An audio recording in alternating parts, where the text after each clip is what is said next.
Welcome back! Let's go on with the exciting Tardis Steampunk console. Now, I have just realised, in fact I realised last night on one of those sleepless nights thinking about things, that with these legs on, it's not going to fit through a door. In fact, this morning I measured the diameter of this, the base of it, 68 or something centimetres, and that will only just fit through a door. So, thank goodness for that. It's so easy to get completely carried away, especially adding these long girders on the top, the three. You just build something and then you suddenly realise that you've got no way of actually getting it out of the room. So, these are going to have to be detachable. So that's going to be interesting. But for now, if you remember, I was also whittering on about using that lovely new router cutter to put a radius around these bits, the edges. But I was concerned in the end because my lovely old router, well, any router actually, with a base plate that big, trying to wobble around all this, it's very easy for it to slip off and then gouge a huge chunk out of it. So, there we are. Unfortunately, it wouldn't fit through the middle of the jaws of the workmate, but never mind, it hangs over the edge. There's the router screwed underneath, and you can now adjust it, and this is brilliant because it means with the bit there you can slide it around once it's set up properly, and as you can see you don't have any risk of it falling off, so that's great. Just keep your fingers away from the moving parts.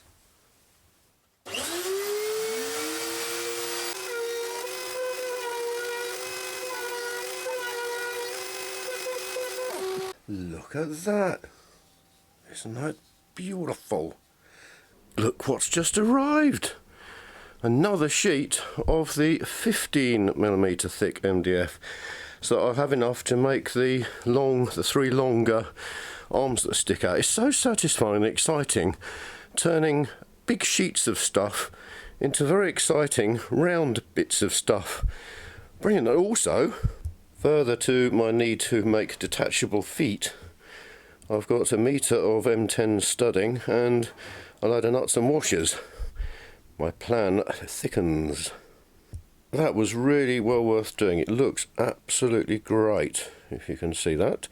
The only two bits that didn't come out were these tight radiuses here, so I'll do them with some glass paper, and then I need to paint it, especially the edges. I'm going to use this quick drying MDF clear sealer because the edges are obviously very fluffy, and I tested it yesterday on a scrap piece, and it basically soaks in a lot because it's like blotting paper, the sides, but then sticks it and makes it much tougher, and also very good for accepting paint and things.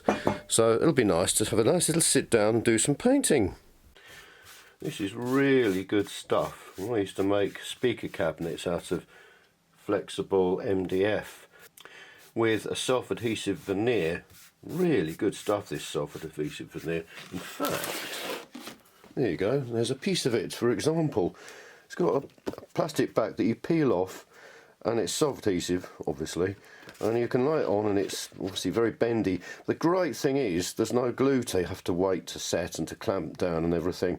You just have to rub it down really, really firmly. It's called pressure sensitive glue or something. Great stuff. But in order to get that to stick properly to the MDF, it needed to be, you need to get rid of its fluffiness, so to speak. You can see how much of this is soaking up along the edge of the pieces of MDF. Well, that didn't last long. I've turned it into 9 rectangles. So, as before, sunlight. Ooh, it burns, it burns. I'm going to glue the thick pieces, 3 lots of the thick pieces together, first of all, and then pin the 12mm one on either side, just as before. I've also been painting this with the MDF sealer, especially this bit under here, if you remember, that big sanded bit. So that really will toughen that up, and that'll be great. Most enjoyable and satisfying. It says on the tin 20 minutes to dry, but that's just on a flat surface of MDF, which it is, as it says, dry. But when you paint the sides, because it soaks up so much, it's now probably, well over an hour, possibly a couple of hours since I've put the first coat on, and it still feels damp. You can see it's still a bit blotchy where it's drying. It really does make a big difference. Got another coat painted on them, now they're dry. There's a dog waiting to go for a walk, isn't you? And I found another use for the console as a press to squeeze all the glue together, all the sides together, while those sections dry and set. But just before I take the dog out, if you look here, look, there's the end of a pin that didn't go in straight that I'd sawed through with the bandsaw. As I said before, this blade is very old, and now I've got to cut lots and lots of things. I think it is time to retire it and to put a new blade on, which I'm sure I'll be amazed how easily it cuts through wood. Bandsaws are such a cleverly simple idea. A big wheel at the bottom driven by a motor, a big wheel at the top, and a band of saw blades. And I have actually taken the precaution, now I'm becoming a little bit more grown up, of switching the power off before I do this, and it just goes round, down and back again, the other way around actually. These Rexon machines, I'm very impressed by them. Rexon, I don't even know what they're called. No affiliation, as always. They're really good. They're pretty well structurally sound, made of pretty thick, I keep saying pretty, thick and welded steel. And important bits, like the beds of the machines and things like this, are actually cast iron, which I'm very impressed with. Excellent. And as I say, well, I didn't say, but I've had this for years and it's still working perfectly. The tyres went some time ago on here. They used to have sort of white rigid ones, and you couldn't get them unless you wanted to pay more than the cost of the machine in the first place. So I replaced them with bits of rubber cut off some old bike tyres, and that's got to be well over a year ago, and they're still working perfectly. Interesting is though that these bearings and guides and things, very poor quality ones I have to say. I suppose you pay for what you get. Normally that should be facing the other way, and these should have two bearings either side just to guide the blade. But in actual fact, that's not what keeps the blade in the right position. It's because these pulleys have got slightly bowed centres. Just like, I don't know how they made it worked out, perhaps it's one of those accidental discoveries where someone had a pulley with a leather belt going around it and it just happened to stay on, and they couldn't work out why, without any edges, because these edges don't do anything on these. They're not like pulleys, because as the blade tries to move off away from the centre, the diameter gets smaller and pushes it back into the middle. It's absolutely amazing. So all these bearings are for are just simply, as you're forcing work against the blade and possibly trying to twist it, they stop that from happening. It's exactly the same principle as is used on the sanding machine. Both the pulley at the top and bottom are ever so slightly bowed, and it keeps it in the centre, and you can adjust the angle of the top pulley a little bit by adjusting that, and that you can just steer it back into where you want. It's ever so clever and effective and simple. Brilliant. It's the next day, and a huge slab of 3 of these are glued together and set. I wanted to leave it plenty of time to make sure they were glued. I've put a thin piece on either side like before, which would be the outer piece. Lovely template cut out, and look, even fits together perfect. There's no glue on that, it just cuts it so beautifully. It pushes together, it's gorgeous. So I've drawn round it, pinned the outside, projected the nail positions over to this side and pinned that, so I'm ready to start cutting. I got it done. I was rather hoping that the new bandsaw blade would be a bit more like a hot knife and this MDF a little bit more buttery, but nevertheless I got it done. Only fiddly bit, because this is so much heavier, being bigger than the previous girders I made, that it's very difficult to cut out this internal radius, which is also quite tight. I managed to do it by nibbling away with the blade, but for the other two I'm going to drill a hole, work out the diameter of that, drill a hole through first and then just join the lines up. Well, it looks like it should be theoretically about 30, but I haven't got a 30, I've got a 32. So I've moved it out slightly using this lovely old circle template, which I've had since I was at college, Central School of Art and Design. You can even see the little bits of original masking tape that I put on, because when I was drawing very small circles with a rotring, a 0.25mm rotring pen, fabulous, good times, it would run underneath, so I had to lift them out slightly, raise them a bit with some masking tape. Isn't that amazing? And that's how we used to do in product drawings and orthographic projections and working drawings and all sorts of other things by hand, actually initially with pencil on huge sheets of tracing paper, which would then be blueprinted using the blueprint. In fact, they were pink, but they smelt nice. They smelt of methylated spirits, because that was the only way of reproducing huge sheets. Amazing times. Now you just sit at a computer or a tablet or something and just tap away and create it all, and if you make a mistake you just move everything or delete stuff or whatever.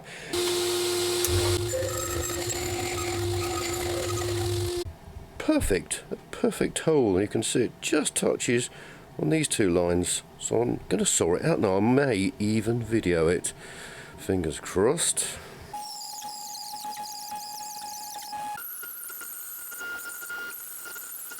Well, that worked well, very pleased with that, although as you may have heard or seen, even though I'm going to speed it up, it is so blunt, it's awful. Perhaps I'll try and brush off some of the dust or something, but it's just, that's all it's done, two things, and it's already screeching and howling and being really difficult and stalling. Luckily I kept the original blade, so I'm actually quite tempted to put that one back in. I'm really pleased with how they've turned out. Using the little sanding disc thing, drum on the pillar drill, could get right in there and just round it beautifully. And the same using one of the larger drums, just to get that lovely and smooth. Perfect. I have got to take off the 12mm outer sides, fix them together, possibly in two groups like I did last time, and then cut out this centre shape. And then I've got to drill 3 holes in the remaining 3 glued together bits. I don't know how I'm going to do that. 125, 85 and 55. I'm going to have a think about that, because like I said last time, that thickness there is just too thick for any of the adjustable drills I've got. I'm wondering about using the router. I'll have a think. So I've made this to go onto the router. As you can see, it's a piece of plastic basically with a 5.5mm brass pin sticking down fixed to it. And I'm really pleased, because if you've watched the previous videos, you'll know that I put a pin through here and then used that as the pivot to turn the whole router around. And I suddenly thought, hang on a minute, why not just move it in? So theoretically, this actually now will allow me to go from about 50mm hole right up to there, where that can take over, if you get my drift. How exciting! Let's give it a go. I'm absolutely thrilled with that. It worked perfectly. Right down to producing 3 large wheel type things. Fantastic. When you're happily routing and then you suddenly notice a load of sparks flying around, it's usually not a good sign. I stopped as quickly as I could, and I've discovered that the cutter is shattered, leaving a little bit in the chuck. A very little bit. That much, which should be far more in the chuck. I'm not surprised it's shattered, because if you think about the forces on it, it's managed to cut out so many holes, but just shattered at the last minute. It's probably getting a bit blunt as well. The problem being, I would like to put far more in the chuck, but this dear sweet dust extraction unit that I made actually stops it going down about 15 to 20mm, and that's the problem.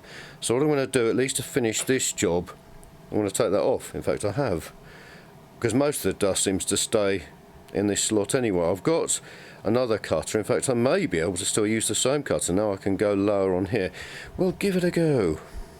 I've just reassembled it. Look, the chock actually now reaches down practically flush with that. That's fantastic. So the vast majority of this shank can actually now fit into the chock. I'm so pleased. There's plenty to support it. I'm so pleased. And that meant I didn't even have to readjust the diameter or radius or whatever. Right. Here's a rough hole.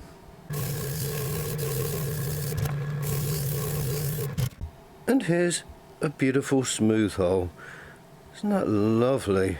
Once I've sanded all these holes, I'm going to use that little rounding over router just to put the radius around each one.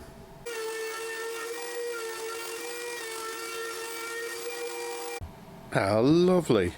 I can put my feet up, or at least my bottom down, on a chair.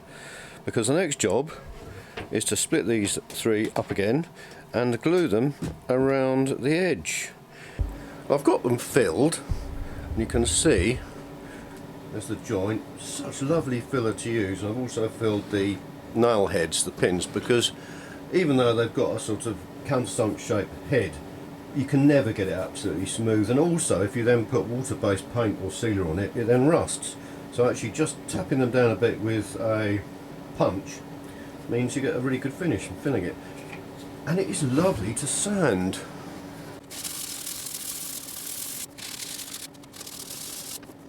Look at that. Beautiful. It's so satisfying. And as we were taught in college, I don't know why I'm reminiscing so much. I suppose it's because it's building a big thing from wood and stuff. That your finger is the best way to sense whether something's completely smooth. Even though you can't see imperfections, you can always feel it. And that is a glory. Right, I'll get the rest of them done. And then it's time to route the semicircle on it.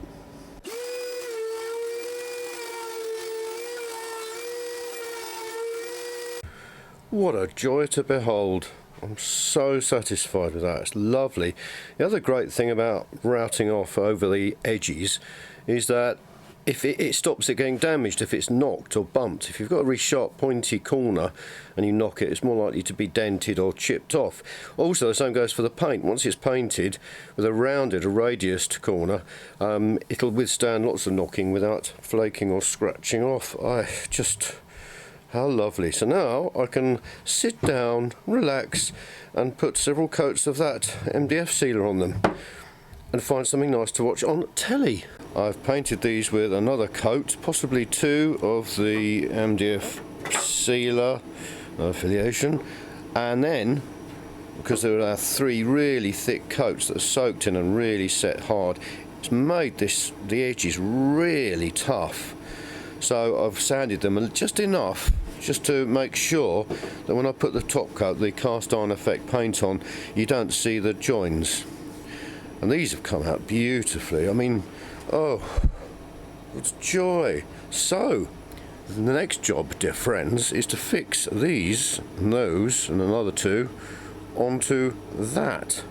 And I've been thinking about it, and if you remember, I mentioned I'd bought a length of this M10 studding, which would be great because with some wing nuts on the inside and just one piece of this should be sufficient to at least hold the bottom ones, the smaller ones on here.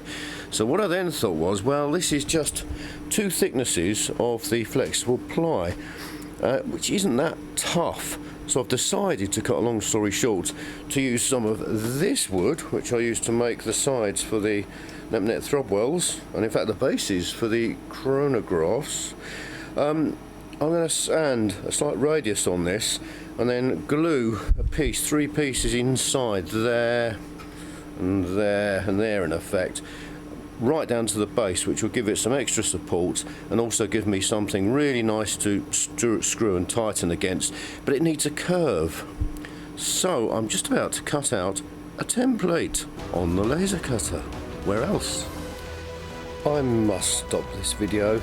It's so easy to witter on indefinitely, but I try and keep them to under 20 minutes.